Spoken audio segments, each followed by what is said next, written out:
Hello friends, I am Miss Karen at Adams Memorial Library. Welcome to this month's Bake-A-Tale. Now for July, I could also say, besides hello friends, I could say bonjour mes amis, because in June we were going under the ocean, under the sea. We talked about cookies that were starfish cookies. We did mermaid crafts. In July, we were going over the ocean to France because you have to cross the ocean to get there from here. So that's why I could say bonjour mes amis, because this month we are going to be making crepes. And our crafts this month are going to be French inspired too, like the Eiffel Tower, fireworks at the Eiffel Tower at night. So Bake-A-Tale is the program where we talk about a recipe and some crafts and some books to read to kind of get you in the mood to be making this month's recipe. So we'll have the kits ready for you that you can come to the children's room and pick up. If you can't come into the children's room, you can just call us and we'll be happy to reserve kits for you that you can come and pick up at curbside during curbside pickup. So the kits will have the recipe, so you can make your own crepes, and some materials for you to be able to do the crafts. Now, it's always important to bake with an adult, but this month it's especially important. There needs to be an adult nearby because I'm not going to lie to you, friends. It's a little bit tricky to make crepes. So it takes a little bit of practice. So you definitely need an adult there because it's on a hot stove where you make the crepes, and the pan will get hot too. So make sure there's an adult nearby at all times when you're making crepes. But to put you in the mood, we've got some books, and this is actually where the recipe for this month comes from. This is called Crepes by Suzette. This is Suzette. Crepes by Suzette was written and illustrated by Monica Wellington. And here you are. There's the Eiffel Tower. You know you're in Paris with Suzette. So Suzette does live and work in Paris, and she has this cart that she takes all around the streets of Paris, and she sells crepes to people. And all the people she meets in this book are inspired by figures in different famous paintings from artists who lived and worked in France too. So that's Crepes by Suzette. The next book is one of my all-time favorites. Look, we have Madeline here all the time. Every time you see the videos here, Madeline's there. Madeline's shirt. Madeline is just one of my absolute favorite books that take place in France. And Madeline was written and illustrated by Ludwig Bemelman. And here is Madeline. And her classmates are all walking by the Eiffel Tower. And in this book, too, there's a list of all the different places that Madeline and her friends visit. So you look at either of these books, you could feel like you've been on a little vacation to France. The third book that I wanted to talk to you about this time is about one of those famous French artists, a man named Claude Monet. And the story is called Ella in the Garden of Giverny, and that is where Claude Monet lived. And Ella in the Garden of Giverny is written by Daniel Fair, and the illustrator is Lithuanian. And she has a very long name that I'm not sure I'm going to be able to pronounce correctly, but her name is Monica Vassenavicienne. See, it's a long name. It'll be in your kit, so you can look her up too. I love her artwork because I love her art and I love the inspiration that she's drawing from Claude Monet. So in the story, Ella, her father is also an artist, and he really admires this new painter he's heard of who lives in France named Claude Monet. So he moves Ella's family from the United States all the way to Paris just so he can be nearby Claude Monet, but he never meets him. But Ella does. Ella does meet him. She gets to see his garden, and they talk about art together. So those are the stories that I hope they'll inspire you to make crepes and make art. And we'll talk about making crepes right now. So making the batter for crepes is actually very easy. You just mix up some eggs and milk, some flour, a little bit of melted butter, a little salt, a little bit of sugar. It's easy to stir. You just mix all of those things up. mix it with a whisk. I put mine in the refrigerator for a little while and let it chill for a couple of hours. And then I was ready to make my crepes. Once you've had your batter and it's all ready, you get a pan. You'll need a round flat pan to make crepes. And this is why you need the adult, because the pan's going to get hot, the stove's going to get hot. You want to put a little bit of oil, a little bit of butter on the pan to grease it so your crepes don't stick. Put it over medium-high heat, and then the recipe from Crepes by Suzette says you put about 3 tablespoons of batter in for each crepe you're making. And I actually have another baking book at home that I was looking at a recipe for crepes in, and it said, no matter what you do, the first crepe you make is not going to turn out right. So don't feel bad, it's never going to turn out right. So this is actually the first one I did. And this is not quite right. It's not exactly round, but it's okay. So from that recipe, I made 7 crepes. They were pretty good size. And you know how many I would say really looked nice and were just perfect and round? 1, the very last one that I did after I had some practice. But you know how many of them tasted good? All of them. So it doesn't really matter what it looks like. It's still going to taste delicious. But the tricky part of making crepes is that once you put the batter in your pan, you have to kind of swirl the pan around like this to try to get the batter to spread out and preferably be round. So that's the part that's a little bit tricky to get the hang of it. You kind of have to swirl it around so the batter will fill your pan. And a crepe is actually just a really thin pancake, but because it's so thin, it cooks pretty fast. You'll be able to tell when it kind of gets solid here, you know it's about ready. And I actually found that I had a really good spatula to make crepes with, this long skinny one. So once your crepes get, so it looks like it's set, that you can get the spatula underneath, you can flip it over and then for really just a few seconds, cook the back too. It'll cook really fast. And you can either, when you're done, you can fill it right away, or you can keep making crepes, because crepes are something you really do one at a time.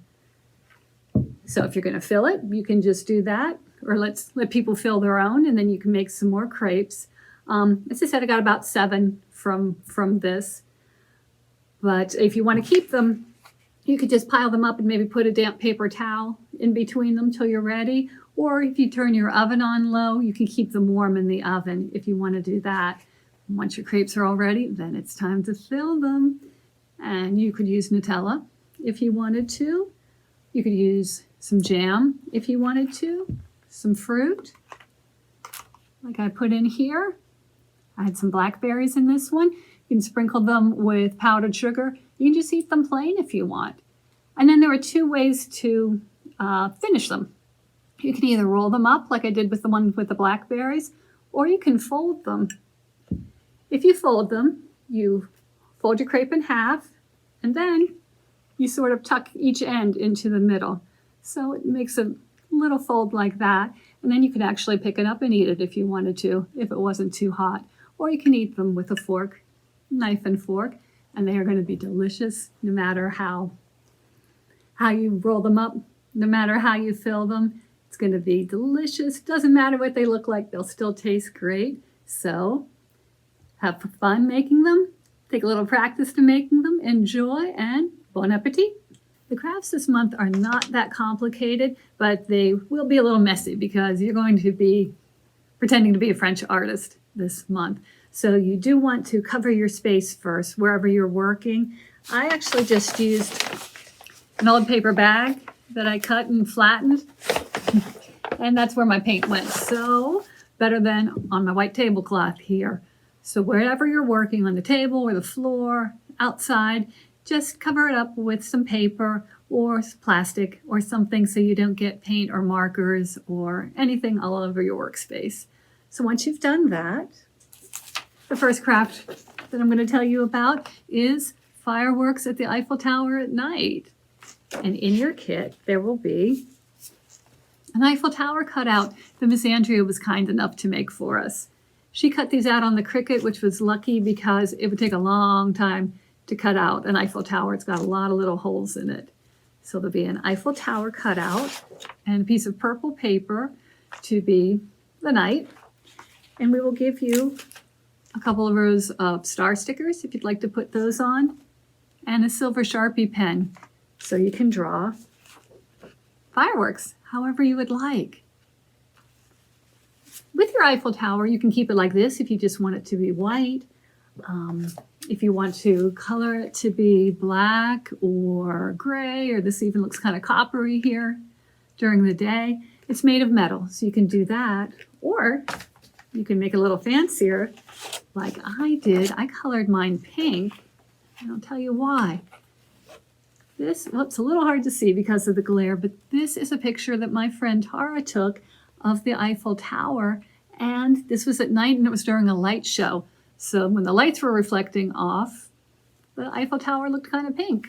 So that's why I made mine pink. So if you feel like making it pink or green or blue or yellow or rainbow, however you want, you can color the Eiffel Tower however you would like. Then when you're finished, you can glue it on the paper, take the stars, stick those on, and take your silver pen.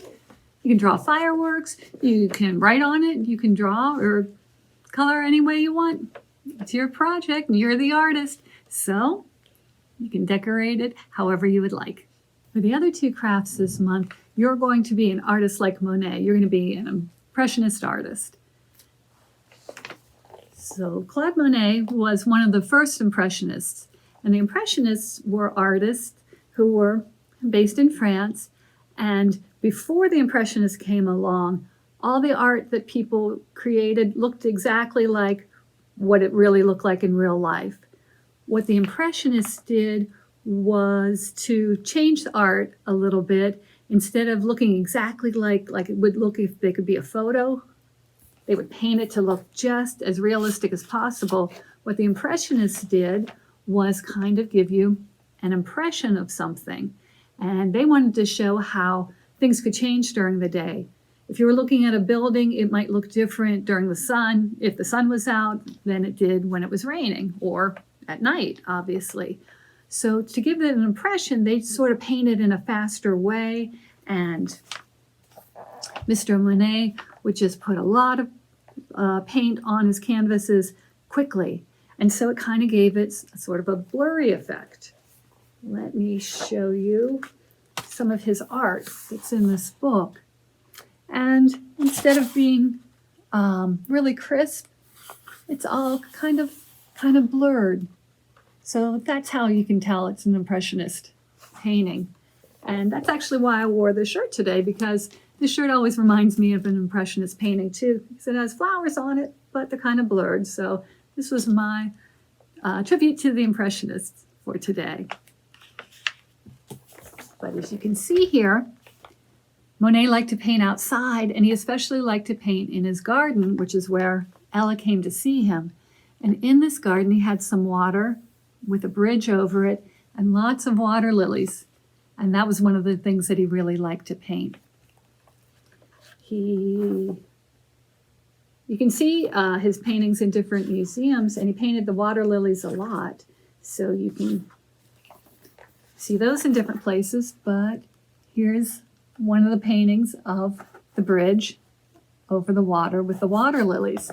So that's what one of our crafts is going to be, making your own impressionistic bridge picture. So in the kit, there will be some paper that will give you some white construction paper, some tape, a few different colors of paint. And what you're going to do is start out by making the bridge. And if you don't feel like making a bridge, you can do something else. You're the artist here. You can do what you'd like. But any place you put tape down on the paper won't show, will still be white. It won't have paint on it, because the rest of this you're going to paint. So if you do a bridge, you would just take the tape and tear it or cut it into small pieces, because small pieces are easier to work with. and you'll just put it on the paper. You can decide where on the paper you'd like it to go. If you want to do a bridge, you'll do two parts, this one and this one, that are sort of curved, like this bridge. So you'll just put it on, curve it a little bit, curve that one, and then you can put small pieces in the middle for the slats on the bridge. Once you have the tape on where you want it, and like I said, if you don't want to do a bridge, you can do something else. You can write your initials. You can do whatever you'd like, but then it's time to paint. Or put a paper plate in your kit too, so you can pour some of the paint on it, and then you're just going to finger paint to your heart's delight. You can use the colors in your kit. If you have other colors at home, you can use those. Just put a lot of paint on. You can paint on top of, you can put different colors on top of one another. You can do different shades of green like I did here. You can add some red, some yellow, whatever colors you have, you can use. And I covered up the whole sheet, and my idea was that it would kind of look like maybe some leaves behind, maybe some trees, maybe down here could be the water lilies or some plants in the water. And then you let this dry once you've got your paint everywhere you want it to be. Let it all dry. I let mine dry overnight. And then you will very carefully take the paint off to show the bridge underneath in relief. If you have painter's tape at home, that might come off a little bit more easily than the masking tape does, so you can use that. But Miss Andrea and I were doing this together, and we found that it's easiest to take the tape back off in small pieces, and it's easier if you either press down on the paper with one hand and take the tape in the other hand, or hold it so it keeps the paper flat. It's a little bit easier to pull the tape off. So you just do it gently. Don't do it too fast so it doesn't rip the paper. Although if it does rip the paper a little bit, you can just put some tape down. I had to do that in one spot. But everywhere the tape was, it's going to be white underneath. And there you'll have your own Monet-inspired Impressionistic bridge. The other picture we'll make is even more impressionistic. For this one, we'll give you markers and some watercolor paper, and all you do is draw anything you want. I drew some trees and some flowers and put some blue for the sky. And then you remember I told you that Claude Monet liked to paint outside? That's where he saw Ella. Well, if you want to be like Monet, you can color your picture outside rather, and then wait till it rains and put your picture out in the rain to give it this impressionistic effect. If you put it out in the rain, you just want to keep it out there for not even a minute. You just have to run out, put it down, and then run out and pull it back in, because you don't want the paper to get too wet, because you don't want it to fall apart, and you don't want the color to come off. But if you'd like, you can put it out in the rain for a little bit to dampen the paper. Or if it's not raining, you could do what I did, and I used a spray bottle and just sprayed it. You don't want to make it too wet because you don't want the paper to fall apart. But you just dampen it, and then the colors will all blend together. If you actually end up with a puddle somewhere where you don't want a puddle to be and it looks like it's going to take the color off or mix too much, you can use a paper towel or an old cloth, an old washcloth or something. Just blot it a little bit. And then, again, you'll just wait for the paint to dry, and then when it's done, you can admire your art that you made. If you would like, you could put it on top of a piece of construction paper or something, give it a little frame. You can sign your work like the artist that you are, and you will be just like an impressionist painter. So, come on down to the library, come down to the children's room, and you can pick up your kits or give us a call and we'll have them ready for you at curbside service. And you can pick them up that way. If you're not able to come to the library, you can always email, and I'd be happy to share the recipe with you or give you the instructions for the crafts. You can email at kids@adamslib.org, and you can always show us the pictures of anything you made. Tell me how your crepes turned out. I'd love to hear it. So, friends, thank you very, very much for watching. Thanks for joining me. Have fun baking and crafting and reading, and I will see you next time. Thank you. Bye. If you are using Beanstack for our summer reading program, please go to the Bake-A-Tale Foodie badge and enter the code word cookies, COOKIES, cookies, for Bake-A-Tale. Thanks!